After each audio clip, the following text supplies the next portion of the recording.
Chapter 33. Manasseh was 12 years old when he began to reign, and he reigned 55 years in Jerusalem. But he did that which was evil in the sight of the Lord, like unto the abominations of the heathen, whom the Lord had cast out before the children of Israel. For he built again the high places which Hezekiah his father had broken down, and he reared up altars for Baalim, and made groves, and worshipped all the host of heaven, and served them. Also he built altars in the house of the Lord, whereof the Lord had said, In Jerusalem shall my name be forever. And he built altars for all the host of heaven in the two courts of the house of the Lord.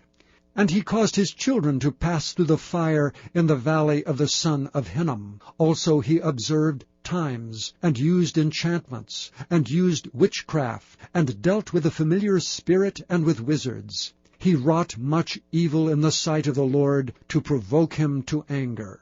And he set a carved image, the idol which he had made in the house of God, of which God had said to David and to Solomon his son, In this house and in Jerusalem, which I have chosen before all the tribes of Israel, will I put my name forever. Neither will I any more remove the foot of Israel from out of the land which I have appointed for your fathers, so that they will take heed to do all that I have commanded them according to the whole law and the statutes and the ordinances by the hand of Moses. So Manasseh made Judah and the inhabitants of Jerusalem to err, and to do worse than the heathen, whom the Lord had destroyed before the children of Israel. And the Lord spake to Manasseh and to his people, but they would not hearken. Wherefore the Lord brought upon them the captains of the host of the king of Assyria, which took Manasseh among the thorns, and bound him with fetters, and carried him to Babylon. And when he was in affliction, he besought the Lord his God, and humbled himself greatly before the God of his fathers, and prayed unto him. And he was entreated of him, and heard his supplication, and brought him again to Jerusalem into his kingdom. Then Manasseh knew that the Lord, he was God.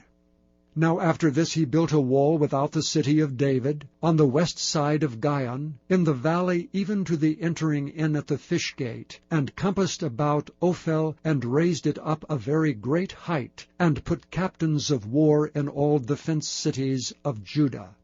And he took away the strange gods, and the idol out of the house of the Lord, and all the altars that he had built in the mount of the house of the Lord, and in Jerusalem, and cast them out of the city. And he repaired the altar of the Lord, and sacrificed thereon peace offerings and thank offerings, and commanded Judah to serve the Lord God of Israel. Nevertheless the people did sacrifice still in the high places, yet unto the Lord their God only. Now the rest of the acts of Manasseh, and his prayer unto his God, and the words of the seers that spake to him in the name of the Lord God of Israel, behold, they are written in the book of the kings of Israel. His prayer also, and how God was entreated of him, and all his sin, and his trespass, and the places wherein he built high places, and set up groves and graven images, before he was humbled. Behold, they are written among the sayings of the seers. So Manasseh slept with his fathers, and they buried him in his own house, and Amon his son reigned in his stead. Amon was 22 years old when he began to reign, and reigned 2 years in Jerusalem. But he did that which was evil in the sight of the Lord, as did Manasseh his father. For Amon sacrificed unto all the carved images which Manasseh his father had made, and served them, and humbled not himself before the Lord as Manasseh his father had humbled himself. But Amon trespassed more and more.